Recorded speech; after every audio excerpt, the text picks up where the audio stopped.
Senhor esteja convosco. Ele está no meio de nós. Proclamação do Evangelho de Jesus Cristo segundo Lucas. Glória a vós, Senhor. Aconteceu que Jesus estava rezando no lugar retirado e os discípulos estavam com ele. Então Jesus perguntou-lhes: Quem diz o povo que eu sou? Eles responderam: Uns dizem que és João Batista, outros que és Elias, mas outros acham que és algum dos antigos profetas que ressuscitou. Mas Jesus respondeu: E vós, quem dizeis que eu sou? Pedro respondeu: O Cristo de Deus. Mas Jesus proibiu-lhes severamente que contassem isso a alguém e acrescentou: O Filho do Homem deve sofrer muito, ser rejeitado pelos anciãos, pelos sumos sacerdotes e doutores da lei, deve ser morto e ressuscitar no terceiro dia. Palavra da salvação.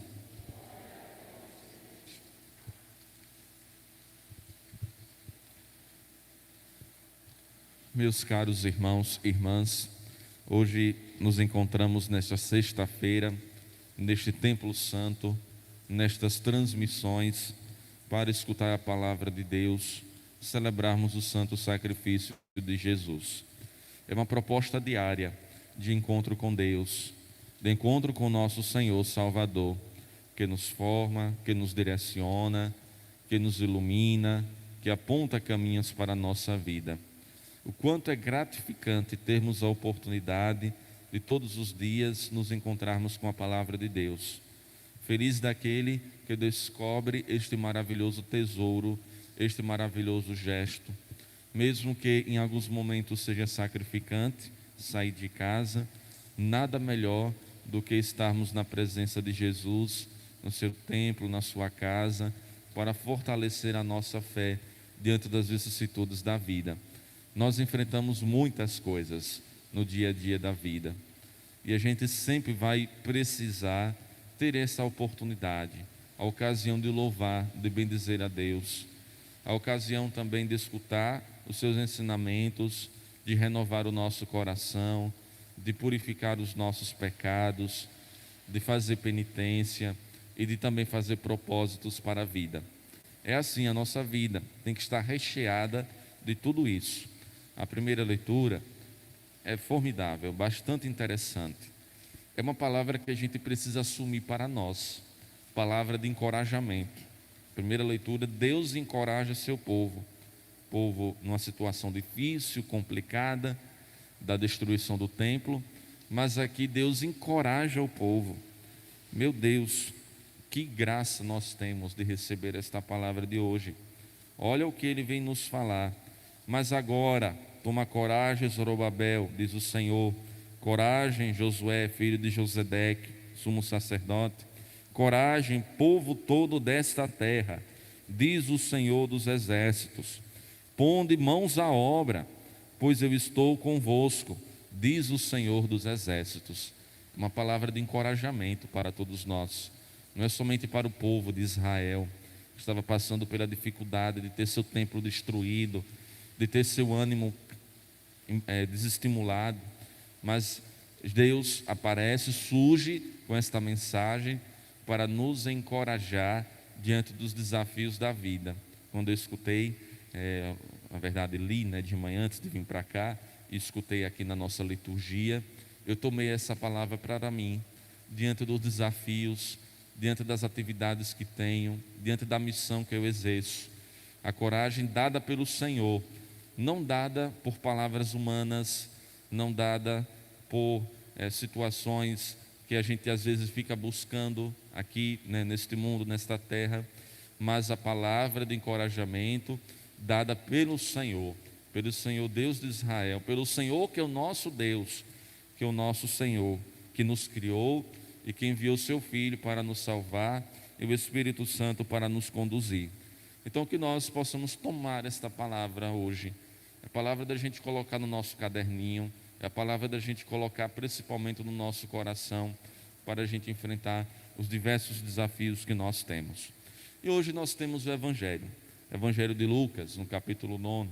Estamos essa semana, na verdade, acompanhando o Evangelho de Lucas, um evangelho bastante profundo, que fala, né, da presença de Deus em Jesus, que é rico em amor e misericórdia, de um Deus que é humano também, que se sensibiliza com a nossa dor, com o nosso sofrimento, e nos convida a fazer sempre essa experiência de amor e de misericórdia. No começo desse texto do Evangelho, encontramos Jesus se retirando, né? Retirado, na verdade, estava rezando no lugar retirado, junto com os discípulos. Jesus estava, né, com os discípulos, orando, rezando, neste lugar, para poder o quê? Se encontrar, se deparar com o Pai, nesta comunhão íntima de amor, nesta comunhão que Ele deseja sempre estabelecer no enfrentamento da sua missão.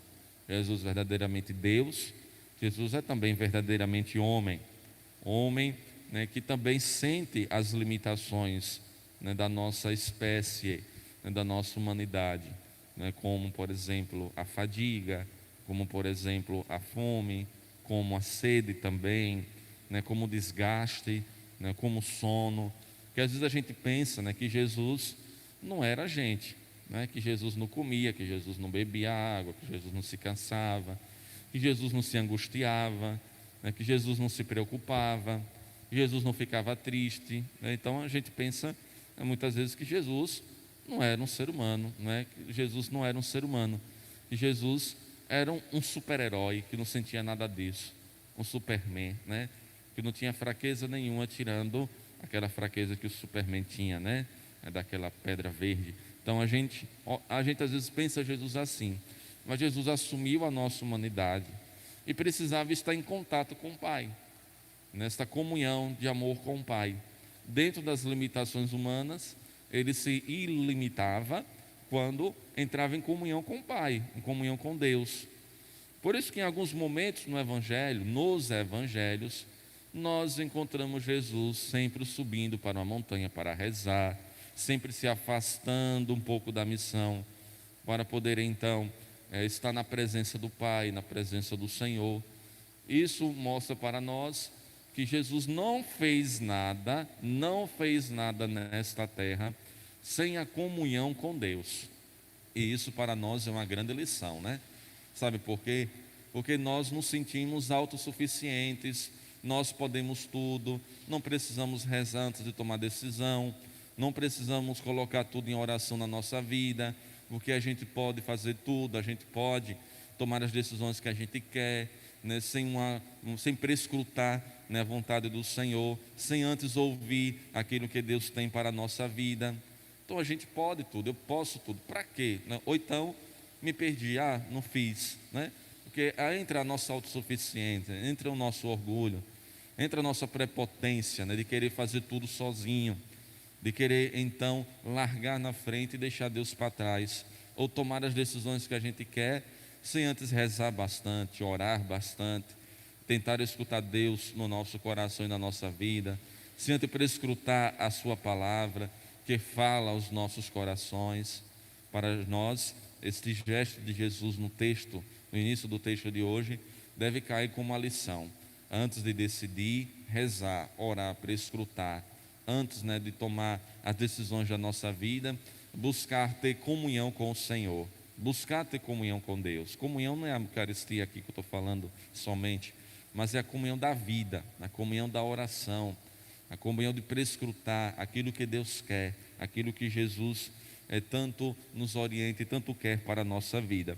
Então Jesus aqui vai para um lugar retirado, para permanecer na comunhão com o Pai, na comunhão com Deus. E os discípulos vão com ele, porque os discípulos são aqueles que seguem o Mestre, aprendendo com o Mestre. Então hoje também esta palavra do texto do Evangelho de hoje vem nos convidar a se retirar junto com Jesus, a estar junto com o Mestre, com o nosso Senhor. Quando for o momento de rezar, se retirar de verdade, né? Não é ficar com um olho na dinâmica da vida, nas condições e nas atividades, e com outro olho no crucifixo que a gente coloca no nosso quarto para rezar. Não é ficar com um olho aqui, com um olho ali. É ficar com os dois olhos e com o coração voltado para Deus, voltado para nosso Senhor. Então Jesus, diante, deste lugar de recolhimento, ele faz a pergunta: quem diz o povo que eu sou? Então a gente já conhece um pouco dessa dinâmica do texto. Os discípulos começam a responder, que alguns dizem que é João Batista, outros que é Elias. É interessante o detalhe do texto do evangelho de hoje, duas grandes figuras proféticas. Então aqui já revela um pouco, desse coração, do coração do povo, que olha para Jesus como um profeta, como uma pessoa eloquente, como uma pessoa diferente, diante daquelas que surgiram para falar uma mensagem, para dizer algo a respeito do Senhor, a respeito de Deus. Então as pessoas aqui começam então a conjecturar, a fazer comparações, porque não tem a capacidade, olha, vejam, não tem a capacidade de responder aquilo que de fato Jesus significou para a vida delas. Para a vida delas, uma resposta pessoal. As pessoas não fazem aqui, não dão uma resposta pessoal a partir daquilo que Jesus tocou no coração delas. Elas dão uma resposta comparativa. Alguns dizem que é João Batista, outros que é Elias, outros que é alguns dos profetas que ressuscitou, e etc. É uma resposta comparativa. Então Jesus provoca mais ainda os discípulos: e vós quem dizeis que eu sou? Então Pedro, tomando a palavra, responde: o Cristo de Deus. Aqui está uma resposta diferente dos outros textos do Evangelho. O texto, se eu não me engano, de Marcos falou: tu és o Messias. O texto de Lucas fala: o Cristo de Deus. Se a gente for para a palavra Cristo, vem do grego Christos, que significa ungido, o enviado. Ungido é aquele que é o enviado de Deus. Então Pedro, ele proclama Jesus como o enviado de Deus, o ungido do Senhor, que veio para a terra com uma nobre missão, com um grande desafio de restaurar os corações humanos na presença do Senhor, na presença de Deus. Então Jesus, vendo a boa resposta deste homem, proíbe este homem de falar, de dizer, porque para entender tudo isso, precisa passar pela dinâmica da experiência. Às vezes as pessoas vêm até mim falando bem assim: ah, padre, meu marido fica implicando. Ah, padre, minha esposa. Ah, padre, minha irmã fica botando empecilho, fica falando, fica dizendo: para que eu estou na igreja, para que eu fazer isso, para que eu fazer aquilo.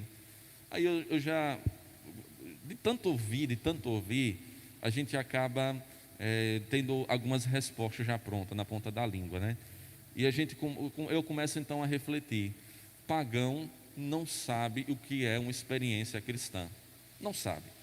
Só vai entender essas coisas aqui de Jesus, de Cristo, da fé, quem faz uma verdadeira experiência com Jesus, uma experiência que muda a vida.